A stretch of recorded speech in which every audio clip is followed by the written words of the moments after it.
Welcome to வீட்டுக்கிச்சன். இந்த வீடியோவில் எல்லாருக்கும் ரொம்ப பிடிச்ச ஆரோக்கியமான பாதாம் மில்க் ரொம்ப டேஸ்டியாக சூப்பராக நம்ம வீட்டில் எப்படி ஈஸியாக நம்ம வந்து செய்யலான்னு பார்க்க போகிறோம். ஃபுல் வீடியோவையும் கடைசி வரைக்கும் ஸ்கிப் பண்ணாமல் பாருங்கள்.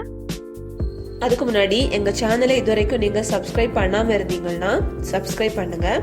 சப்ஸ்கிரைப் பண்ணிவிட்டு பக்கத்தில் இருக்கக்கூடிய பெல் ஐக்கானே ப்ரெஸ் பண்ணுங்கள்.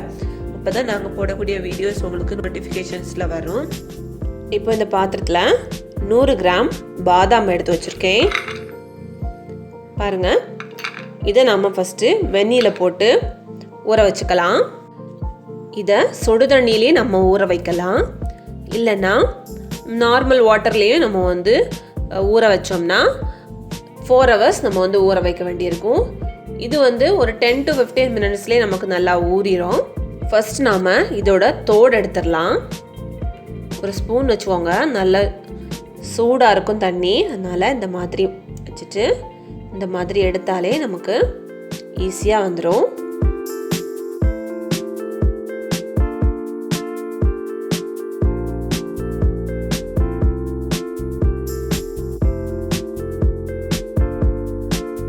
பாருங்க, இப்போ எல்லா பாதாமுக்கும் நம்ம வந்து தோல் உரிச்சாச்சு.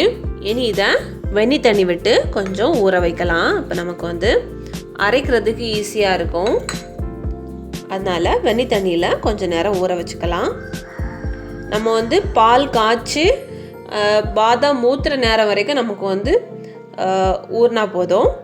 ரொம்ப நேரம் நம்ம வந்து ஊற வைக்க தேவையில்லை. ஸ்டவ் ஆன் பண்ணி ஒரு பேன் வச்சுருக்கோம்.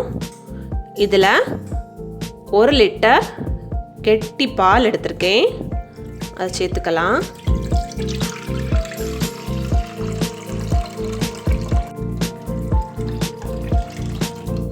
இது கூடால கொஞ்சம் தண்ணியும் ஆட் பண்ணிக்கலாம். ஹை ஃப்ளேமில் வச்சு பால் நல்லா கொதிக்கணும். இப்போ பால் கொதிக்க ஆரம்பித்தாச்சு. மேலே பாருங்கள், இந்த மாதிரி ஆடை மாதிரி படியும். இதை நாம் கிளறி விட்டுக்கிட்டே இருக்கணும். ரொம்ப கெட்டியாக ஆடை பிடிக்காமல் இந்த பால்லையே அதை கிளறி விட்டுட்டே இருந்தோம்னா அது நல்லா பாலில் மிக்ஸ் ஆகி வந்துடும். துண்டு துண்டாக இருக்காது. அதே மாதிரி ரொம்ப டேஸ்ட்டாகவும் இருக்கும். நம்ம வந்து பாதாம் பால் குடிக்கும்போது சைடில் படிகிறதையும் நம்ம இந்த மாதிரி இளக்கி விட்டுக்கிட்டே இருக்கணும்.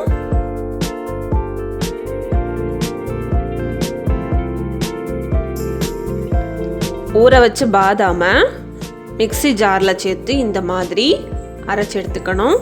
ரொம்ப நைஸாக இல்லாமல் ஓரளவுக்கு நைஸாக அரைச்சி எடுத்துக்கணும். முழுசாக இல்லாத அளவுக்கு பார்த்துக்கணும். இந்த மாதிரி அரைச்சி எடுத்துக்கணும். இது இருக்கட்டும்.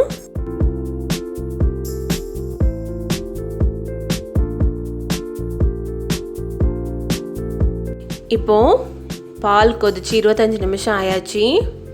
பாருங்கள், நல்லா வற்றி வந்திருக்கு. இந்த அளவுக்கு வற்றினா போதும், ரொம்ப வத்தண்டா. இப்போது நாம் அரைச்சி வச்சுருக்கக்கூடிய இந்த பாதாம் பேஸ்ட்டை இதில் சேர்த்துக்கலாம்.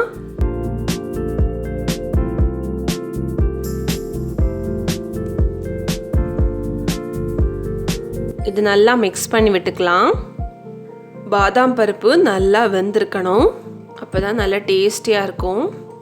பால் கூடால நல்லா மிக்ஸ் ஆகி நமக்கு வந்து நல்ல டேஸ்ட் கிடைக்கும். அடிக்கடி கிளறி விட்டுகிட்டே இருக்கணும். அடியில் படிஞ்சிடாமல் இருக்கணும், இல்லைன்னா அடியில் பத்துறதுக்கு சான்ஸ் இருக்குது. அதனால் இதை வந்து நம்ம நல்லா கிளறி விட்டுக்கணும். சைடில் இருக்கிறதையும் இளக்கி விட்டுக்கணும். இப்போ பாருங்கள், 20 நிமிஷம் ஆயாச்சு. பால் நல்லா கொதிச்சு இந்த பாதாம் வந்து நல்லா வெந்து வந்தாச்சு. இந்த ஸ்டேஜில் 4 டேபிள் ஸ்பூன் அளவுக்கு சுகர் எடுத்திருக்கேன், அதை சேர்த்துக்கலாம். இது வந்து உங்கள் இனிப்புக்கு ஏற்றாக்கில் நீங்கள் சேர்த்துக்கலாம். இனிப்பு அதிகமாக வேணும்னா கூட ஒரு டேபிள் ஸ்பூன் கூட ஆட் பண்ணிக்கலாம். அடுத்தது வாசனைக்காக கொஞ்சமாக ஏலக்காய் தூள் சேர்த்துக்கலாம். கடைசியாக இதில் வந்து நம்ம வந்து குங்குமப்பூ ஆட் பண்ணால் நமக்கு வந்து கடையில் வாங்கக்கூடிய அதே பாதாம் பாலோட கலர் நமக்கு கிடைக்கும். இப்போ குங்குமப்பூ இல்லைன்னா நம்ம வந்து கொஞ்சம் போல் மஞ்சள் தூளை வாட்டரில் ஆட் பண்ணி நம்ம வந்து மிக்ஸ் பண்ணிக்கலாம். வேறு ஃபுட் கலர் எதுவும் ஆட் பண்ணாதீங்க. கொஞ்சமாக மஞ்சள் ஆட் பண்ணால் போதும். இது வந்து உடம்புக்கு நல்லது தான். கொஞ்சமாக ஆட் பண்ணும்போது நமக்கு அந்த மஞ்சளுக்கு ஃப்ளேவர் நமக்கு வராது. இப்போ பாருங்கள், நம்மளோட பாதாம் பால் ரெடி ஆக்கியாச்சு. இனி நாம் ஸ்டவ் ஆஃப் பண்ணிக்கலாம். இதில் கார்னிஷிங்காக நம்ம வந்து கொஞ்சமாக பாதாம் ஆட் பண்ணிக்கலாம். இல்லாமல் கொஞ்சம் போட்டாலும் நமக்கு வந்து வாயில் கடிபடும் போது நல்லாயிருக்கும்.